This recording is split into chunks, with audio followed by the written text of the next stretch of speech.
पिछले 2 साल अमृतकालीन बजट पेश किए गए और इस बार एक नई शब्दावली गढ़ी गई है, तुष्टीकरण बनाम संतुष्टीकरण का बजट।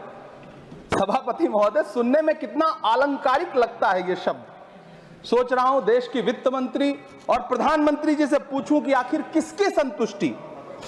जिस बजट में मनरेगा के लिए 1 रुपए की बढ़ोतरी ना हो, वही पुराना 86,000 करोड़, जबकि पहले ही 9,754 करोड़ का घाटा हो। जिस मनरेगा से करोड़ों मजदूरों के घर में चूल्हा जलता हो, उस मनरेगा में काम करने वाले गरीब मजदूरों के लिए अगर आपके खजाने से 1 रुपया भी इजाफी नहीं निकल सका, तो भला कौन संतुष्ट हुआ साहब? इस देश का गरीब मजदूर या आपके उद्योगपति दोस्त? वो जो महाराष्ट्र में लोकसभा और विधानसभा के बीच में 40 लाख मतदाता बढ़ाए गए थे, अरे उन्हीं के लिए मनरेगा का थोड़ा सा बजट बढ़ा देते। क्या उसमें मनरेगा का एक भी मजदूर नहीं था? 40 लाख लोगों में सारे के सारे 12 लाख की छूट वाले से आगे के लोग थे। सभापति महोदय, कल जब वित्त मंत्री जी देश की संसद में भाषण दे रही थी, तो वहां मुंबई में कोई गरीब इंसान जब अपनी जेब टटोल करके अपनी मोटरसाइकिल में 1 लीटर पेट्रोल भरवा रहा था, तो उस पेट्रोल की कीमत थी 103 रुपया प्रति लीटर। आखिर इतना महंगा पेट्रोल डीजल खरीद के कौन संतुष्ट हो रहा है? इस देश के गरीब लोग या फिर सरकार के चहेते धन्ना सेठ? सभापति महोदय, वित्त मंत्री जी इस बजट को मध्यम वर्ग को संतुष्ट करने वाला बजट बता रही हैं। अरे मैडम, हम आप यहां पर बैठे रहते हैं और वहां बाहर इसी दिल्ली में 1 लीटर दूध, चाहे वो अमूल का हो या फिर मदर डेयरी का हो, उसकी कीमत 73 रुपए लीटर है। इतना महंगा बेच करके कौन संतुष्ट हो रहा है? गरीब जनता या आपके धन्ना सेठ दोस्त? सभापति महोदय, इस सरकार का बाजार और महंगाई पर कोई नियंत्रण नहीं रह गया है। चाहे देश में लहसुन 400 रुपए किलो बिक जाए, टमाटर 100 रुपए किलो बिक जाए, प्याज का दाम सुनकर आंखों में आंसू आ जाए, लेकिन वित्त मंत्री महोदया बजट में महंगाई का मां भी नहीं बोलती हैं।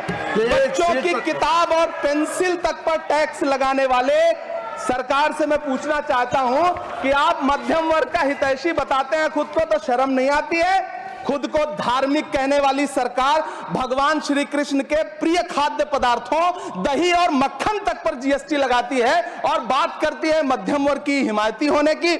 जिंदा रहते हुए जनता से हर चीज पर टैक्स वसूलने वाली यह सरकार कम से कम मरने पर तो लोगों को बख्श देती, लेकिन नहीं, वहां भी लूटना है।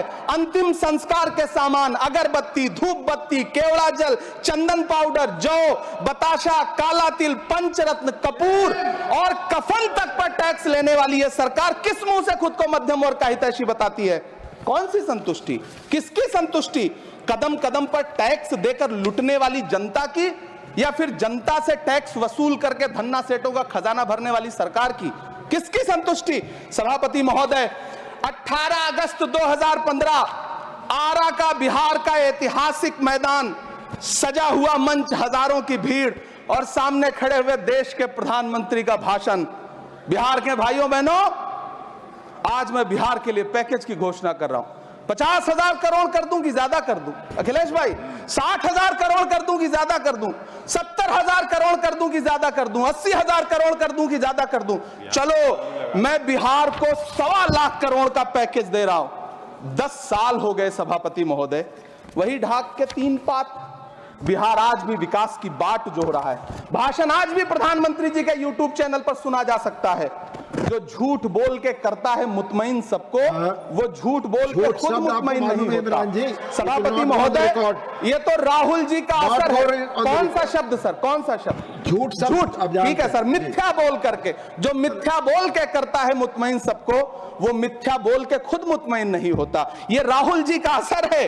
जो मखाना बोर्ड की घोषणा हुई, अखिलेश जी आपको याद होगा, भारत जोड़ो न्याय यात्रा में 30 जनवरी 2024 को बिहार के रंगभूमि मैदान में राहुल गांधी जी का पूर्णिया में भाषण था और उसमें मखाना को लेकर उन्होंने आवाज उठाई थी।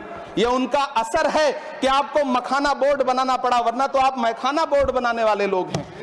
सभापति महोदय, बिहार को झूठे पैकेज और चुनावी दिलासे देना बंद करिए।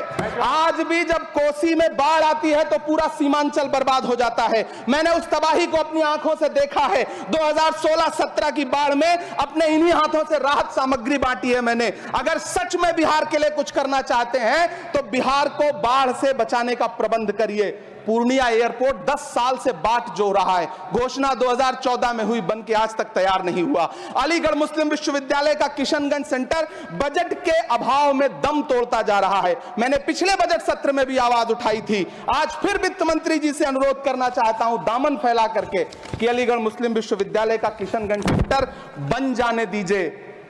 आखिर कौन सी नफरत है? यह मुल्क हमारा भी है, इस मुल्क की मिट्टी में हमारा भी खून पसीना शामिल है।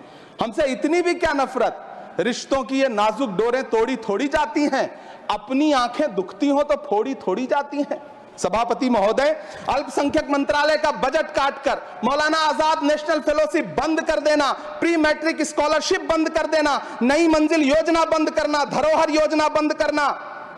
2024-25 के बजट में माइनॉरिटी मिनिस्ट्री के लिए 3183 करोड़ रुपए की घोषणा हुई, लेकिन देश को हैरत होगी कि बाद में समीक्षा करके लगभग आधा कर दिया गया, 1868 करोड़ रुपए। मुझे सरकार से पूछना है कि कौन संतुष्ट हुआ? इस देश का अल्पसंख्यक संतुष्ट हुआ है या आप संतुष्ट हुए? किसका संतुष्टिकरण? सभापति महोदय, मैं प्रधानमंत्री जी से कहना चाहता हूं कि आप ही ने 1 मार्च 2018 को किंग अब्दुल्ला को, जॉर्डन के किंग अब्दुल्ला को मेहमान बना करके इसी दिल्ली में एक कॉन्फ्रेंस में कहा था कि मैं मुसलमानों के एक हाथ में कंप्यूटर और दूसरे हाथ में कुरान देना चाहता हूं। कंप्यूटर देने की बात तो छोड़िए, पढ़ाई के लिए जो स्कॉलरशिप मिल रही थी उसको भी छीन लिया आपने। किसको संतुष्ट करने के लिए? हम समझते हैं इस साजिश को। आप माइनॉरिटी मिनिस्ट्री का बजट काटते काटते एक दिन मिनिस्ट्री को ही बंद कर देना चाहते हैं। वो जहर देता तो सबकी नजर में आ जाता, सो ये किया कि हमें वक्त पर दवाएं न दी।